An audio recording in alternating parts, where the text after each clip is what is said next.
খাদ্য বান্ধব কর্মসূচির মাধ্যমে সরকার নিত্য প্রয়োজনীয় খাদ্যপণ্যের মূল্য সাশ্রয়ের মধ্যে রাখতে সক্ষম হয়েছে বলে জানিয়েছেন খাদ্য উপদেষ্টা আলী ইমাম মজুমদার।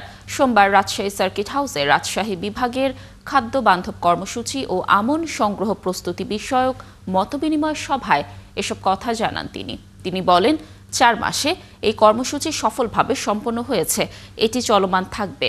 পাশাপাশি আসন্ন বোরো মৌসুমে ভালো ফলনের আশাবাদ ব্যক্ত করেন তিনি। রাজশাহী অঞ্চলকে দেশের খাদ্য গুদাম হিসেবে আখ্যায়িত করে খাদ্য উপদেষ্টা বলেন, খাদ্য উৎপাদন ও মজুদ দুটোই পর্যাপ্ত থাকবে। নিম্ন আয়ের মানুষের মাঝে ভালো মানের চাল বিতরণ করা হচ্ছে বলেও জানান তিনি। খাদ্য উৎপাদনে ব্যয় বেড়ে গেলেও দাম নির্ধারণে সব দিক বিবেচনা করে সিদ্ধান্ত নেওয়া হবে বলেও জানান তিনি।